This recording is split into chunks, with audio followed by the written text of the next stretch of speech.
Bueno, vamos a pasar a hablar sobre lo que es la administración de nuestro negocio. Y acá no hay tantas pantallas para pasar porque vamos a hablar bastante más entre nosotras y porque yo les podría haber traído una planilla de Excel divina para llevarlo a la práctica, pero si ustedes no lo tienen encima, no les queda nada todo lo que yo les digo. Y es importante que ustedes de alguna manera busquen su propio método para registrar las cosas. Lo importante es que la información esté. Entre paréntesis, en Emprender en Fiestas hay una calculadora automática de precios. Cierro paréntesis. Vamos a trabajar primero los conceptos básicos y después nos vamos a ir por las ramas para ver otras cosas. Seguramente saben qué son los costos fijos. ¿Qué son los costos fijos? Sin leer. El concepto de costo fijo está dado porque es un gasto en el que se incurre cuando el emprendimiento, el negocio, la empresa, lo que fuera, existe. Por el solo hecho de existir la estructura del negocio, ese costo ya se está produciendo. El alquiler, porque el alquiler yo lo pago independientemente de si vendo o no. Entonces, todos los costos fijos son los costos que son independientes a si se produce o no la venta. Alquiler, luz, gas, sueldo. Apa, dije sueldo. Después vamos a ver el sueldo. Por el contrario, los costos variables son los que se producen si, solo si, se produce la venta.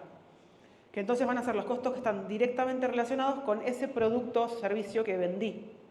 Entonces, dentro de una mesa temática, los costos variables de la mesa temática van a estar dados por los globos que pongo, la alfombra, el banner, etcétera, etcétera. Todas cosas que son de ese evento puntual. Materiales que uso para preparar las cajitas, todos son costos variables. Si yo este mes contrato una fotógrafa para que me haga fotos de mis productos, ¿qué tipo de costo es? No escucho. Pero si lo que yo estoy contratando es independientemente de si vendo o no vendo. Igual las cagué con la pregunta, pero es un costo que está en el limbo, porque no está atado a la venta, pero en el que el negocio va a estar incurriendo, se venda o no se venda, por lo tanto, es un costo fijo. Lo podemos poner en un apartado de costos excepcionales, de costos, llamémosle como se nos cante, chicas. Lo importante es que esté registrado, no como que el nombre le ponemos al costo, porque muchas veces lo que pasa es cuando agarran mi calculadora están como, ¿y la tinta dónde la pongo? Ponela, no me importa dónde la pones, pero ponela.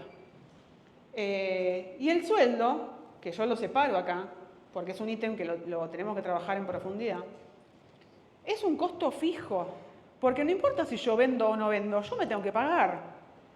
Y acá es muy de acá el problema. Ustedes son sus propias jefas, ustedes emprenden para no tener que hacerle caso a un externo que les dice qué hacer.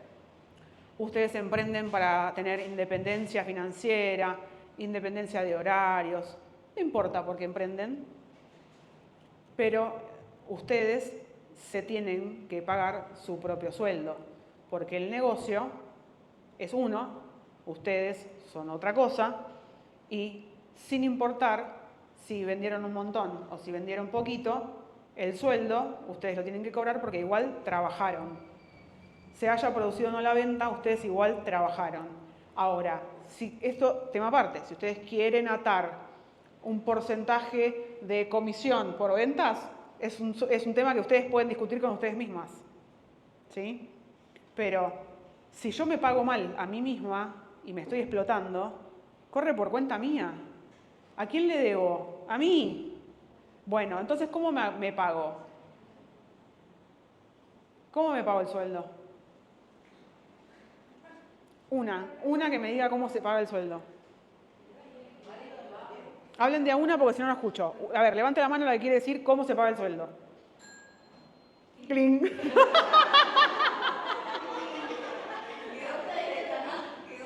El sonidista atento. Una que me diga cómo se te ocurre. Yo, por ejemplo, hago 3 eventos.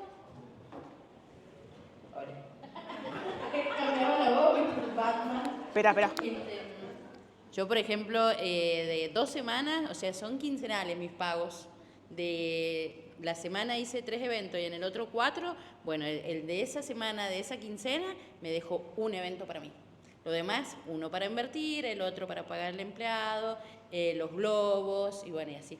Pero de esos 7, uno es mío. Sin importar El el lo monto. tengo prácticamente iguales. Estandarizado. Exacto, y de ahí saca para pagar la luz, a lo mejor uno, el otro y así. Ok. ¿Alguna tiene otra metodología? ¿Se te ocurre otra cosa? Por ejemplo, en mi caso, yo hago un evento y el evento sale 10 pesos. Bueno, de esos 10 pesos, un 15% es mío. Así lo he vivido yo, por ejemplo. ¿Cómo determinaste el 15%?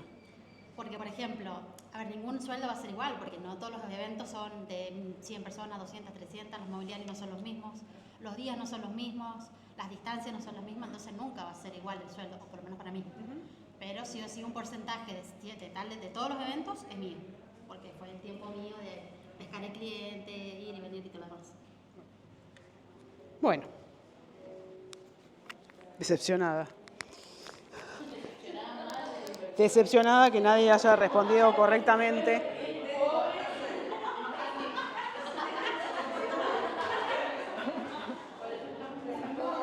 Me animo a decir el mío, es todo para mí. Un aplauso para ella. Ok. Lo mío, Acá ella dice que la ganancia es para ella. Decepcionada. Chicas, sueldo y ganancia no son lo mismo. Son dos ítems distintos. Pensalo de esta manera. Una empresa tiene el dueño, accionista mayoritario o único accionista, tiene empleados. Se trabaja, se pagan los sueldos. La empresa no vendió la cantidad de globos que fabricó, se los metió no importa. A los empleados les paga el sueldo, ¿sí? ¿Qué le pasó a la empresa? Ese mes, porque no vendió, no tuvo ganancias y tuvo que recurrir a su fondo de emergencia para pagar los sueldos, ¿sí? Entonces, al final del año se hace el balance de la empresa y se determina si hubo ganancia, pérdida o si se quedó en cero, ¿sí? La empresa. Cuando termine el año y hubo ganancia, las empresas determinan qué hacer con esa ganancia. Si se reparten los dividendos entre los accionistas, si es uno solo, puede ir, o si la ganancia se reinvierte. Normalmente lo que sucede en las empresas es que por contrato constitutivo se determina el destino, que puede ser el 50% obligatoriamente se tiene que reinvertir y el otro 50% se divide entre los socios. Nosotros, para poder salir de la mentalidad de pobreza, de la mentalidad de microemprendimiento y de no tengo un negocio, tenemos que pensar a gran escala como si fuéramos una empresa. Y tenemos que separar el sueldo de la ganancia. Entonces, ¿cuánto quieren ganar ustedes? Páguense eso. Bueno, ¿no tienen idea? ¿Quieren ganar mucho? Les hago una propuesta. El nivel de vida que ustedes tienen hoy es el nivel que ustedes quieren sostener. Seguramente, aspiracionalmente quieren mejorar su nivel de vida, ¿sí? Entonces, el sueldo no puede ser inferior al nivel de vida que ustedes tienen. Entonces, ¿cómo saco esa cuenta? Voy a computar todos los consumos que yo tengo durante el mes. El alquiler de mi casa, los servicios, la escuela, la comida, bla, bla, bla. Le resto el sueldo de la persona que convive conmigo y que es responsable por todo eso, o depende del arreglo que ustedes tengan, porque hay gente que tiene economía compartida y hay gente que dice, yo pago esto, vos pagas aquello, y se arreglan de esa manera. Fíjense cómo es el arreglo, y en función de eso es la resta. ¿Sos indigente?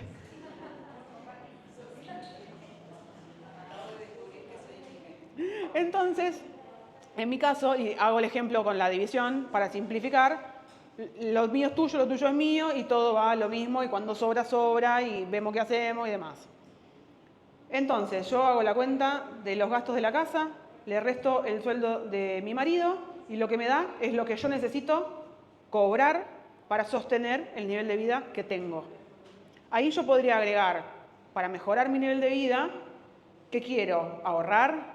¿Quiero mudarme? Bueno, no importa. Agrego un ítem en donde yo pueda volcar, no sé, ahorrar todos los meses 50.000 pesos. Y lo que quiera. Entonces ahí se va a ir modificando el número final, que tiene que ser mi sueldo. La realidad es que el emprendimiento cuando nace es bastante poco probable que me pueda pagar ese sueldo. Pero no por eso yo voy a dejar de conocer lo que me tengo que pagar. Porque mi meta es trabajar para que mi negocio crezca lo suficiente para que me pueda pagar ese sueldo. Después, cuando yo voy haciendo los cálculos en donde gestiono que la mesa temática incluya el costo de mi sueldo, voy a ir ajustando de tal manera que a veces voy a recortar ahí para poder vender, pero en general tengo que llegar a un punto de equilibrio en el que no tenga que tocar mi sueldo. Y que la mesa tenga una ganancia, o el candy bar o la papelería tenga una ganancia, que sea ganancia para el negocio, que le queda al negocio, sobre todo en las etapas iniciales, para reinvertir en lo que sea necesario. ¿Sí?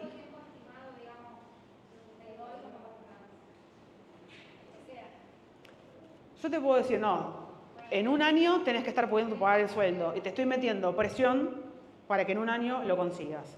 Te puedo decir 6 meses y vos vas a estar rasgándote las vestiduras o a los 6 meses vas a decir, no llegué ni a la mitad, renuncio.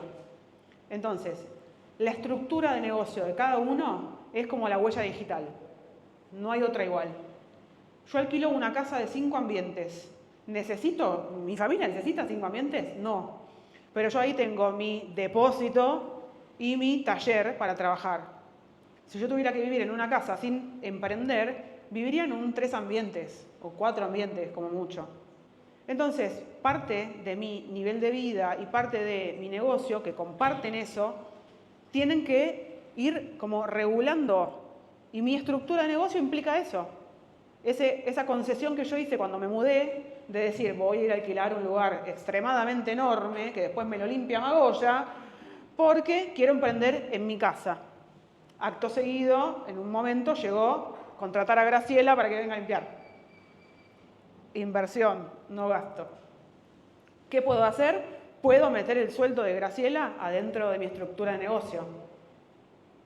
Porque para que Graciela exista, yo tengo que trabajar y yo prefiero trabajar de lo que a mí me gusta en vez de estar limpiando mi casa.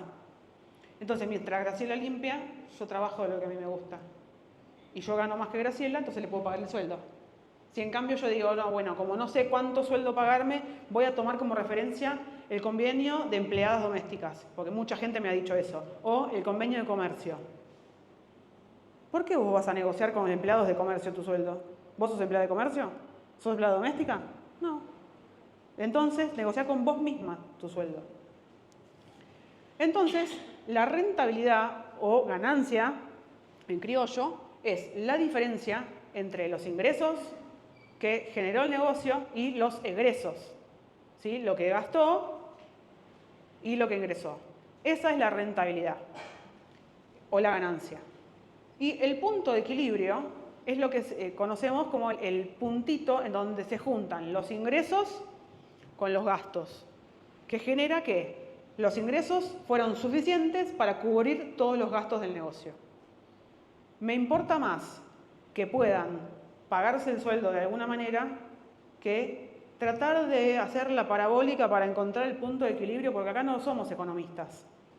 Yo, todo esto que les estoy diciendo, soy técnica en administración de empresas, contador público frustrado porque dejé la carrera, pero todo lo que yo aprendí ahí no sirve de nada para un emprendedor que no puede llevarlo a la vida cotidiana, que no lo puede poner en práctica, que es como hablar de inflación y decir, no, la inflación se redujo.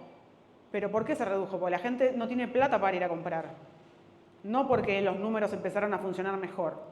Entonces, lo importante es lo que pase adentro de sus negocios, más allá de los números. Los números sirven para tener información. Entonces, ¿qué otros números tienen que tener presentes? ¿Cuál es su producto más vendido? ¿Cuál es su producto más rentable? ¿Cuáles son las temporadas? O sea, yo ya sé, porque hace 5 años que trabajo de esto, que tengo temporadas en las que no vendo. Y ya sé que tengo temporadas altas. Y eso ustedes tienen que ir registrando cuándo se van produciendo las ventas para prever que el año que viene es posible que suceda lo mismo. Entonces, o bien me preparo para sobrevivir esos meses de sequía, o gestiono estrategias que me ayuden a vender más en los meses de sequía. La información es poder y si no está escrita, no existe. Todo lo que no está escrito no existe. Por último, para cerrar, vamos a hablar de los costos ocultos, que son costos no evidentes que afectan la rentabilidad y que es importante identificar para una buena gestión financiera. Yo voy a sacar presupuesto para hacer una mesa temática y la pastelera me cobra la torta 50.000 pesos. Y cuando llega el momento de la fiesta, hay que ir a buscar la torta. Y no tengo tiempo. Bueno, mándamela. O llévala al salón. Bueno, un Uber. Y ahí fue el Uber. Y vos, el Uber quedó escondido bajo la alfombra. Y ahí perdiste. ¿A quién le voy a cobrar el tiempo que yo paso adentro de las redes sociales creando contenido, atendiendo preguntas, aprendiendo a trabajar las redes sociales, etcétera, etcétera, etcétera? ¿A quién le cobro eso? Ajá. Bueno, dentro de la calculadora que yo tengo, hay un punto en donde están esos costos que normalmente no le cobramos a nadie porque consideramos que son parte del universo. Que son horas no facturables. Porque yo no le puedo asignar, salvo que sea un abogado que te cobra por hora, que el tipo cronometra el tiempo que está en reunión con... No. Salvo que ustedes se vayan a poner un cronómetro cada vez que trabajan con un cliente y que hablan y coordinan y que yo, no va a suceder eso. Entonces, todos esos tiempos muertos, de ir a buscar cosas y de esperar o de recorrer 11, digo 11 y es un lugar en Buenos Aires, en Capital, donde se compran cosas baratas. Todos esos tiempos se los tengo que facturar a alguien, porque no es que yo voy a 11 y son 5 minutos, me paso el día dentro del barrio de 11, vuelvo a mi casa destruida, pagué el estacionamiento o pagué el Uber o pagué el transporte público. ¿Y a quién se lo cobro? A nadie.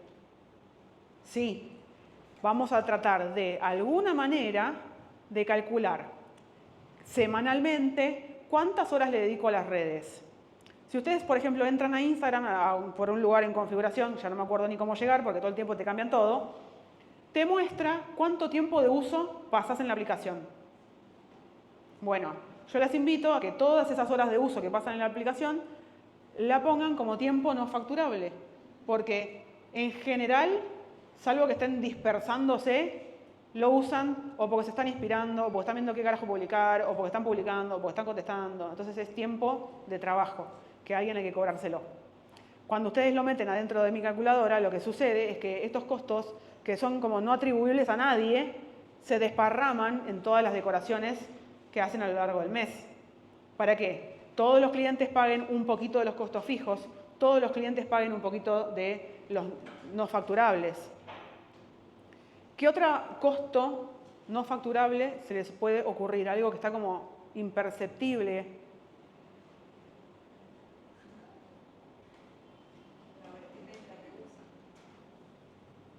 Sí. Mis uñas. Mis uñas tienen que ser un costo de mi negocio. ¿Por qué? Yo no me iría a hacer el capping cada 20 días si no hiciera videotutoriales con mis manos. Muy probablemente me pintaría así nomás, o no, y listo. Pero como yo quiero mis manos prolijas para hacer mis videos, me obligo, me encanta igual, a ir a la manicura cada 20 días a hacerme las uñas. Después puedes incorporar la ceja, la pestaña, todo lo que quieras, y se lo puedes atribuir a tu negocio. Como un costo, incluso fijo, porque si vos sabes que cada tanto tiempo vas, es un costo fijo. Si vos decís, dale, eso para el negocio, bueno, pero tu imagen, que bastante hablamos, es importante para tu negocio. Entonces, si vos no te hacías el tiempo ni el dinero, ahora lo podés empezar a hacer y se lo podés atribuir a tu negocio.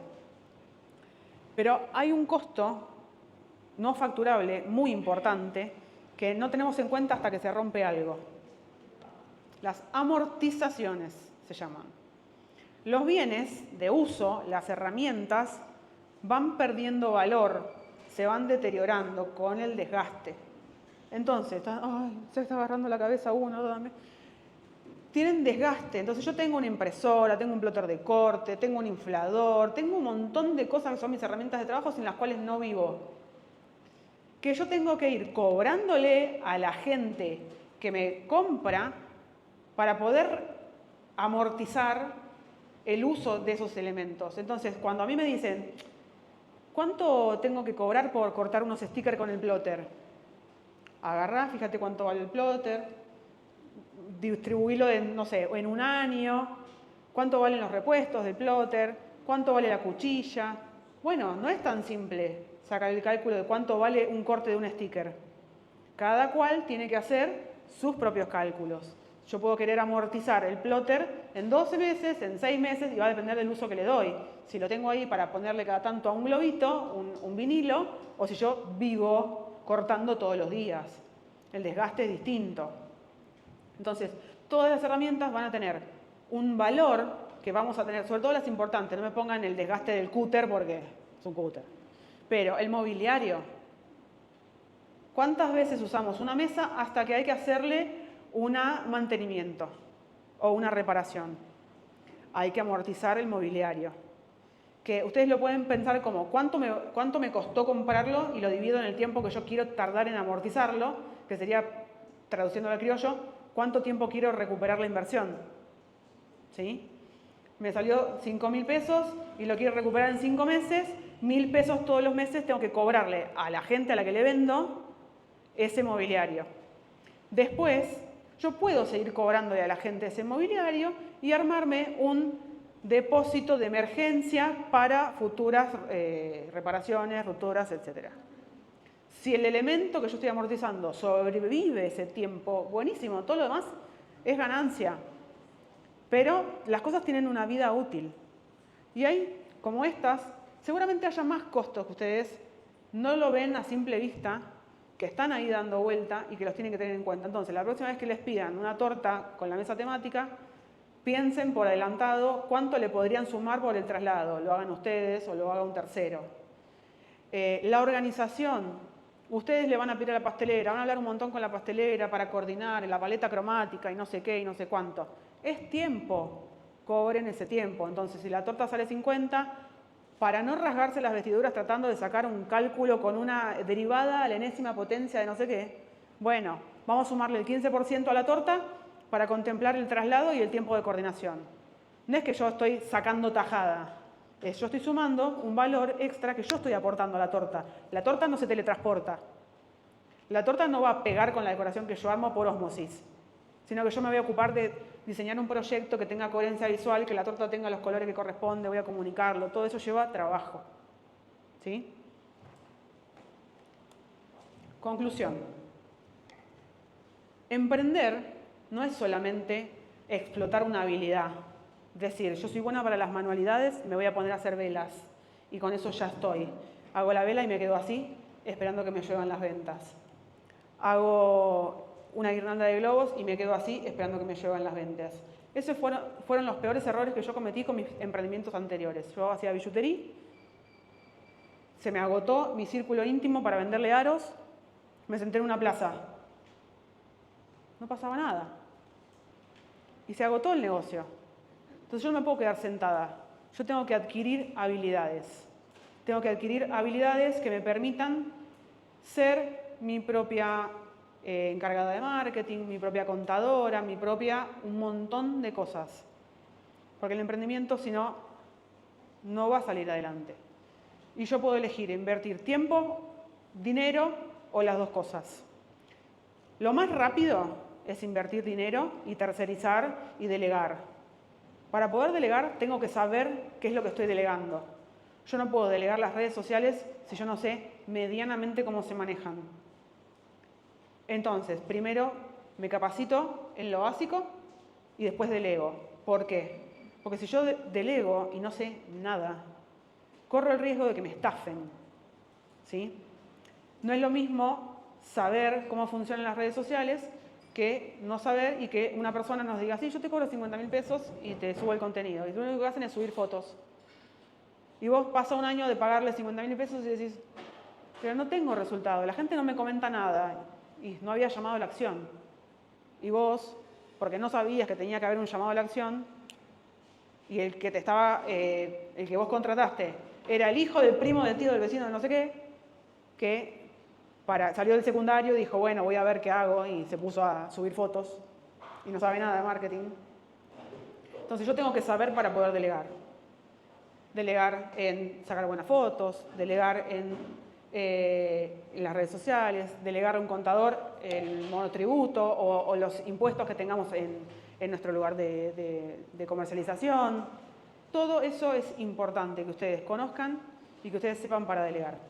La forma rápida de hacerlo, invirtiendo el dinero en pagarle a alguien para que lo haga. No tienen dinero para invertir, tienen que invertir en tiempo. Es poner el culo en la silla, capacitarse de manera lo más autodidacta posible, pero con seriedad. Porque no es lo mismo decir, bueno, cuando puedo ver un video de YouTube, que digo, bueno, no tengo tiempo, no tengo dinero para invertir, pero me voy a comprometer con mi negocio a que voy a sentarme 3 horas por semana a aprender sobre este tema. No cualquier cosa. Priorizar, enfocar. Necesito desbloquear las redes sociales. Entonces, tengo 3 horas por semana para capacitarme en redes sociales. ¿Cómo priorizar? Tengo que detectar cuál es el cuello de botella de mi negocio. El otro día una chica en un grupo preguntó, sí, chicas, yo quisiera saber que alguien me diga cuánto me tengo que pagar mi hora sueldo para una decoración de mesa temática. Era alumna mía encima. Inhalo, exhalo, totalmente.